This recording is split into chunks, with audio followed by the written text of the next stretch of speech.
Assalamualaikum warahmatullahi wabarakatuh. Bismillahirrahmanirrahim. Alhamdulillah wassalatu wassalamu ala Rasulillah wa ala alihi wa sahbihi wa mawalah, amma ba'd.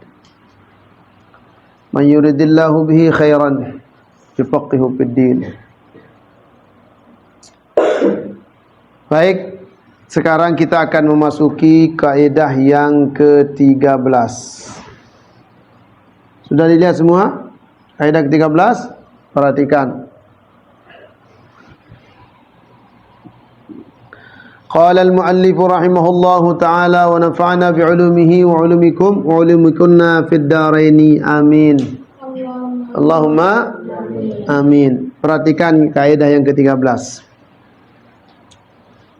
Al-qaidatu tsalitsata asyarata. Kaidah yang ke-13. Kaidah yang ke-13.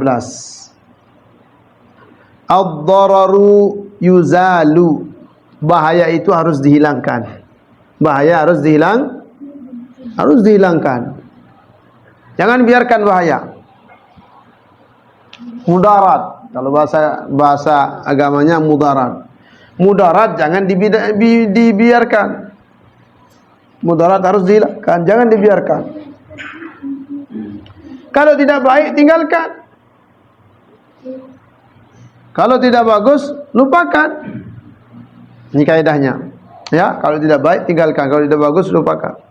Kalau bahaya, maka harus dihilangkan. Ini berlaku keseharian bagi kita. Dan itu adalah perintah Nabi sallallahu alaihi wasallam untuk menghilangkan bahaya. La darara wa la dirara. Jangan membahayakan dan jangan saling membahayakan. Ini adalah perintah Nabi sallallahu alaihi wasallam. Makanya ini kaidah ini berlaku dalam segala hal, dalam banyak hal.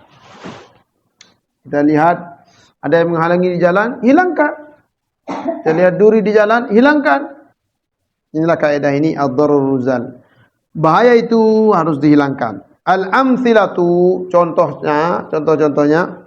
Minha, di antara contohnya, yajuzu lil mustari, boleh bagi orang yang membeli, al-khiyar, boleh khiyar. Boleh mengembalikan barang yang dia beli. Dengan apa dia boleh mengembalikan? Bizuhuri aibil mabi', dengan kelihatannya aib barang yang diberi. Setelah kita beli mobil, ya bilangnya baru, ternyata mobil second dan ada masalah di mesinnya, kembalikan. Beli HP ini baru, tidak pernah dibuka, tidak ada masalah. Begitu sampai di rumah, semua masalah datang. Kembalikan. Jadi bahaya, jangan dilanjutkan. Bahaya harus dihilangkan. Ada mudarat, hilangkan. Bawa lagi. Boleh jual beli digagalkan karena ada aib. Berarti bahaya harus dihilangkan. Minha, contoh yang kedua daripada kaidah ad-dararu yuzal, yajuzu lirrajuli wal mar'ati, boleh bagi laki-laki dan perempuan, faskhun nikah, menggagalkan nikah, fasakh nikah bahasa kita, atau bahasa agamanya, bahasa fikihnya, bil uyubi, dengan adanya aib. Wan tak merari Nabil kanca Siti, merari Nabil kanca Siti. Wan sa merari Nabil, ternyata Siti ni dia berdua kemaluan. Boleh ditolak. Aku milik merari adik saya berdua anak. Saya nikah supaya punya anak. Gimana saya bisa punya anak?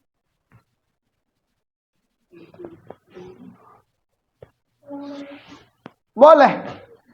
Nabil Ini contoh ya, Nabil atau siapapun.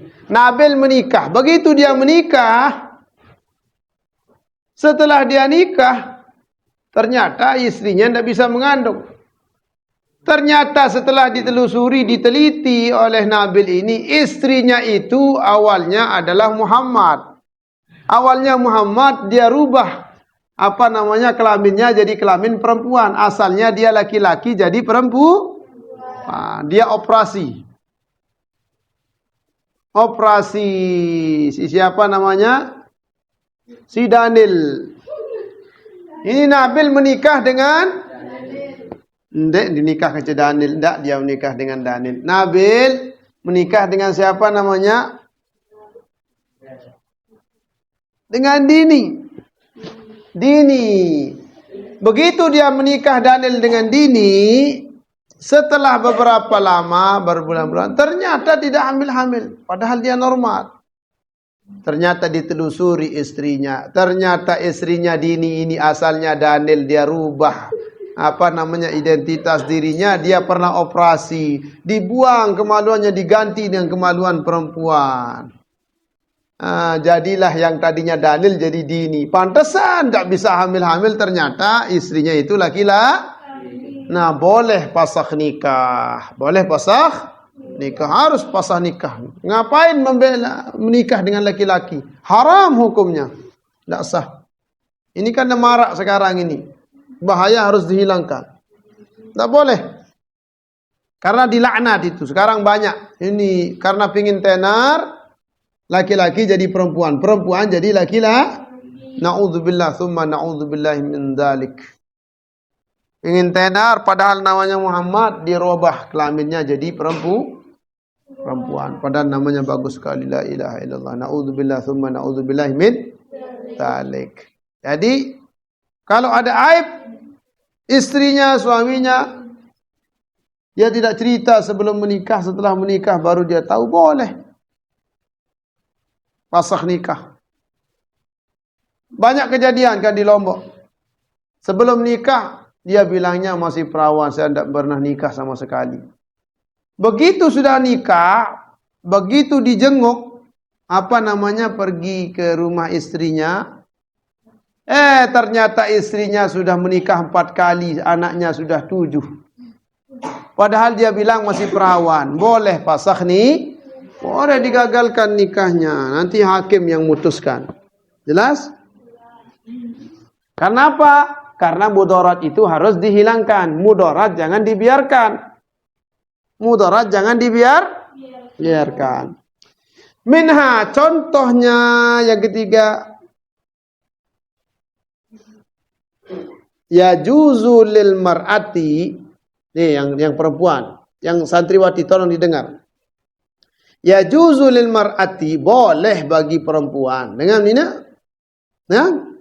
Boleh bagi perempuan paskhun nikah, membatalkan nikah, merusak nikah, menggagalkan nikah, i'sariz zauji, karena suaminya susah. Karena suaminya kesulitan. Dia merarin. Begitu Lia ini sebelum nikah, dia dibawakan mobil, wih bagus. Sudah nikah, ternyata semuanya dapat minjam. Ternyata suaminya orang susah, pencuri ternyata. Terus setiap hari Lia yang dicari. Suaminya kabur.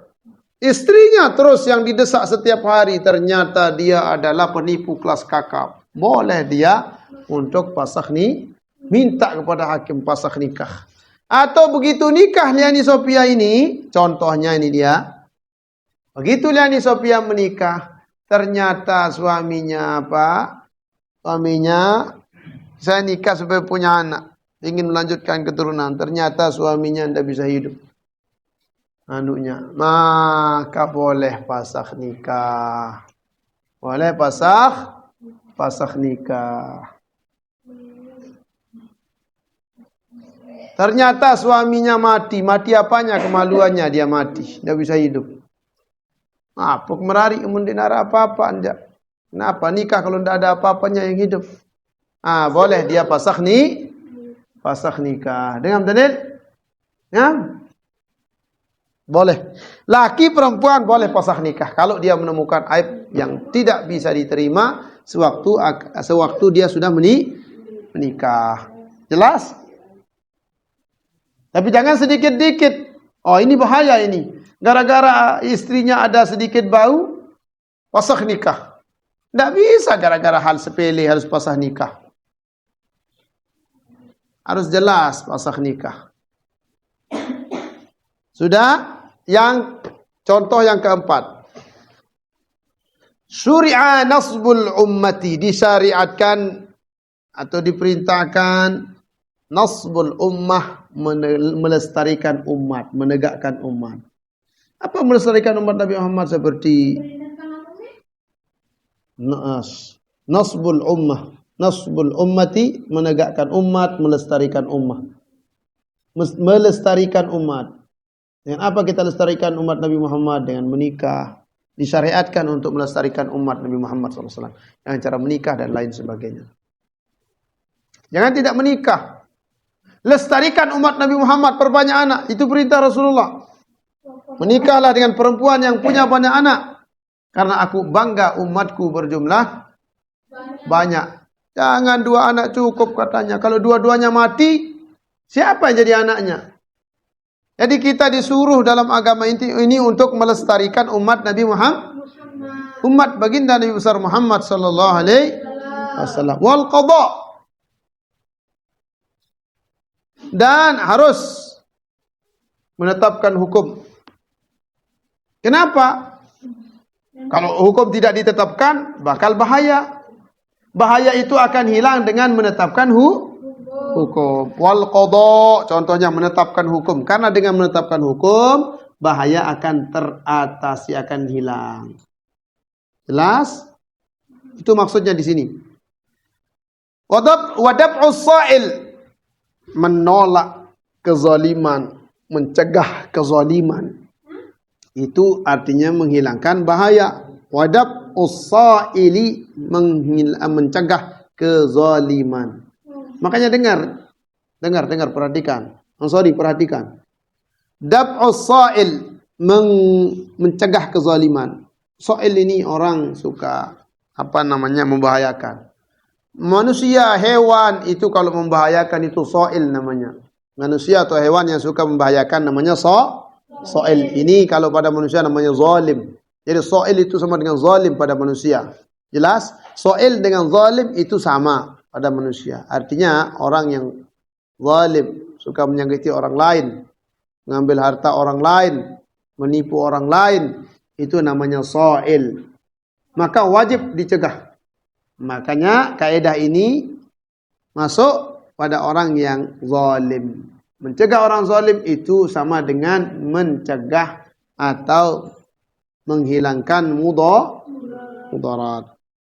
Wal qisas, harus qisas. Kalau dia membunuh, bunuh dia. Kalau tempeling dia. Kalau lanjak dia. Dengar. Kalau cewek mencium kita cium lagi dia. Itu menghilangkan bahayanya bagaimana? Jangan cium dia. Tidak boleh. Itu sama saja mendatangkan bahaya. Itu nanti masuk kaidah yang kedua. Bahaya jangan dihilangkan dengan bahaya. Ada cewek yang cium Ansori. Kamu kenapa cium saya? Ini mudarat. Akhirnya dia cium lagi. Bahaya dihilangkannya. Itu bukan itu maksudnya. Ini keenakan dia. Bukan gitu maksudnya Ansori ya. Bukan itu. Itu bukan bahaya itu. Harus paham ini kan. Itu bukan menghilangkan bahaya, namanya menambah bahaya namanya. Jadi qisas. Dengan ditegakkannya qisas, maka bahaya akan teratasi di kalangan umat. Kalau ada yang nyuri, potong tangan. Ada lagi yang berani mencuri? Akan ada lagi yang berani mencuri. Dilihat di masyarakat ada yang tangannya buntung. Wah, ini bekas pencuri ini. Tidak akan ada lagi pencuri. Kalau kaidah ini ditetapkan, insya Allah di Indonesia tidak akan ada lagi pencuri. Di daerah kita tidak akan lagi pencuri. Potong tangan. Yang potong tangan pemerintah. Jangan kalian. Jangan kita. Bukan kayak gitu. Nggak. Jadi kalau ada pencuri, dia udah diam dulu kayaknya. Kalau ada yang mencuri dan yang dia curi itu sudah melewati batas, artinya sudah lebih 1 dinar harganya. Umpamanya dia curi uang 5 juta. Di mana di lemari kita dia diam-diam masuk. Dia bawa lari sapi kita, motor kita di garasi kita. Tahu, dari rumah kita dia ambil sesuatu yang harganya umpamanya lebih dari 1 dinar, 5 juta ke atas umpamanya.